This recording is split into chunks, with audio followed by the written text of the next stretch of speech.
Hello, Croatia or Serbia? Now, if you're new here, you should know that the #1 team I support is Croatia. But a close second are all of the ex-Yugoslavia teams. I know that might be weird for some people, but hey, mi smo zajedno. Out of the ex-Yugoslavian teams, Croatia have been showing a decent amount of dominance over the last few years. With so much talent amongst their squad, they made it to the 2018 World Cup final. Unfortunately, they lost there, but it was still a terrific run. In 2018, Serbia had a forgettable World Cup. They were in a tough group though, to be fair. The only team they managed to beat was Costa Rica.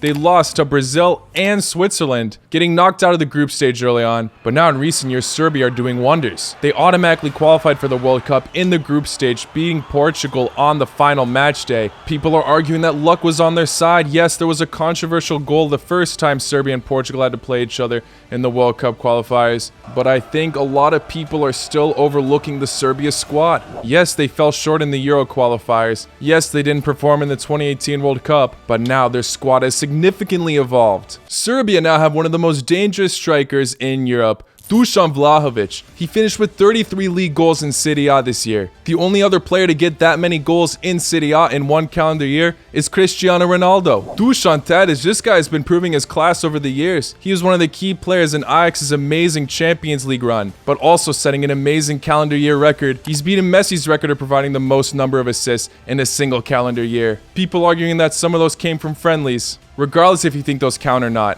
getting in the 30s no matter what in a single calendar year is very impressive. So both Tadic and Vlahovic have gotten numbers that are equal or greater than the two GOATs of football. And we also can't forget about Sergej Milenkovic-Savic. As a midfielder, he is clearly one of Lazio's standout players. Kostic as well has been getting decent numbers. Yes, Serbia haven't proved it in a major tournament in some time. However, Qatar 2022 is their perfect opportunity to prove themselves. They have so much potential to be the dark horse of the tournament, similar to how Croatia were in 2018. Now, people are talking about how Croatia's days are over. Some of their players retiring in the World Cup. They haven't been looking as consistent as then, but they still made it first in their World Cup qualifier group. A shaky road, yes, but they did it at the end. They made it to the round of 16s in Euro 2020, losing to Spain in a thriller of a match, despite Mario Mandzukic, Ivan Rakitic, and Subasic all leaving the national team. There are still a lot of veterans that decided to stay.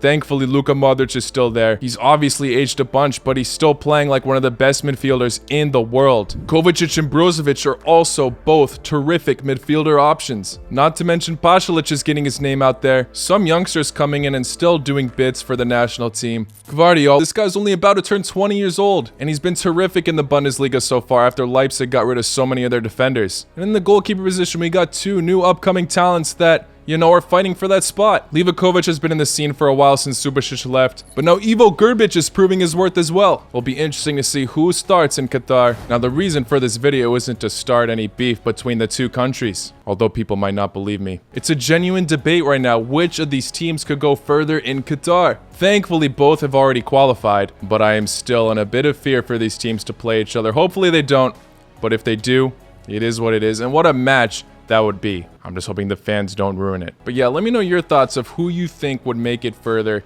in Qatar, Serbia or Croatia. It's something I've definitely been questioning a bit recently, and I know you guys have been as well. I've been asked this question a decent amount on my streams. Who knows, I could be overhyping Serbia right now, kind of like how so many people did for Turkey at Euro 2020. They obviously still have to prove themselves, and we still have a year. Will Dusan Vlahovic still be in terrific form? And within that year, we could see some other talent pop out of nowhere and take over some of these starting 11 spots for each of these teams. Like I did in the Italy or Portugal match, I'm going to be making a combined starting 11 of both of these sides. Even though this match isn't confirmed yet, it's still definitely a debatable topic. So as you can see, I've gone for a 3-5-2 formation for this combined starting 11. In my last video, I saw a decent amount of you complain about my starting 11 I chose for Italy or Portugal. Well, this one's about to be even worse. I think there are definitely a lot more controversial picks for this video. Starting off with the goalkeeper, that's already such a tough task. Like I mentioned earlier, Croatia deciding between Livakovic or Grbic. We won't know who's going to be starting until Qatar. For Serbia, it's probably going to be Rajkovic, who's honestly a really underrated goalkeeper. Makes a few mistakes sometimes, but overall, he's boss. He's had an incredible season a few years ago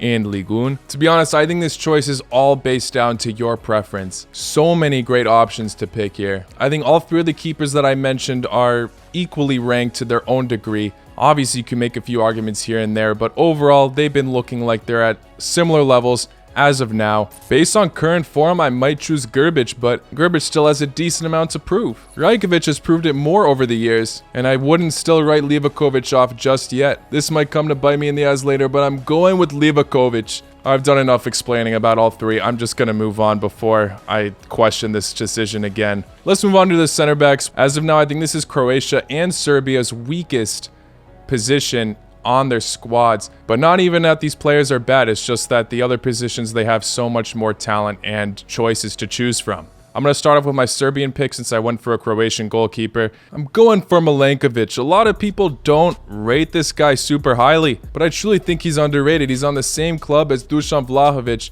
and this Italian side is not doing terribly right now, honestly. Massive underdog in the competition, putting up good fights. Been a decent round of rumors of this guy also leaving Serie A to join some Premier League club. He deserves a spot on this team. He's a true warrior. Let's move on to the other center back positions. Going for a Croatian yet again. We've got caleta-car.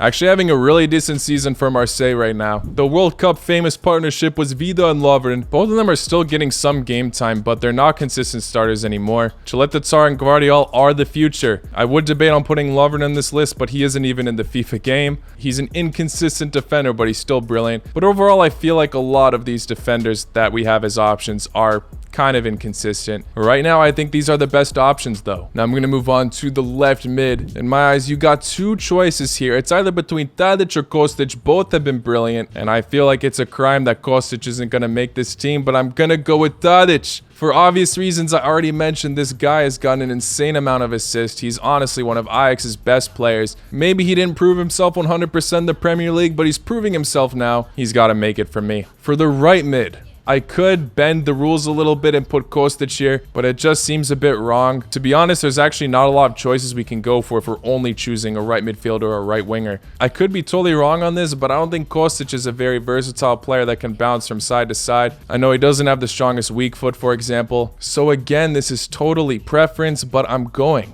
with Ivan Perisic. This guy isn't looking as electric as he was in 2018, but he's still one of Croatia's key players, and he's still doing bits for Inter Milan, starting most of the matches as well. Might not be at his prime, but I think it's criminal to leave him out. Now, for the two CDMs, this is where we got loads and loads of options to choose from. The midfield looking great on both teams. I'm going for Brozovic as my first choice. And second, the one and only Luka Modric. Now, I should have mentioned this earlier, but obviously this probably isn't an ideal formation for these players to play in the first place, but I'm just trying to fit in the most star players that I can. Also, Serbia, don't freak out yet. This list isn't over. Obviously, Croatia looking dominant right now, but trust me, things ain't over yet. Anyway, yeah, Brozovic and Modric. Could have put Kovacic there as well, but in international records, Brozovic has put more of a name out there, so I gotta go with him.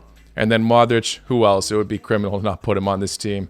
Now, for the center attacking mid, not necessarily a center attacking mid, but like I said, we're just trying to throw in all the key players, and we've got so many midfielders to go over. We're going with Milinkovic-Savic. As mentioned earlier, he's one of Lazio's key players, probably Serbia's strongest and most creative midfielder. And then for the two strikers, let's start off with the option most people should probably agree on, Dusan Vlahovic. Equaling Ronaldo's record this calendar year. Probably getting a top transfer soon. It's been talked about for months now. But yeah, what a player. Definitely excited to see what this guy can do in Qatar. Now, for the other striker, it's definitely debatable. Right now, I think it's between Kramaric or Mitrovic. Kramaric has definitely done his work for the national team. If it weren't for him, we wouldn't have beaten Ukraine in the playoffs, and we wouldn't have had that terrific World Cup run in Russia. We've seen how clutch Mitrovic is for the national team. He's not playing in a top league right now. He's in the championship in England, but he's setting record numbers there. He's just staying loyal to Fulham. It's a debatable one, and let me know your thoughts. I could have even gone for some other options here, but I'm going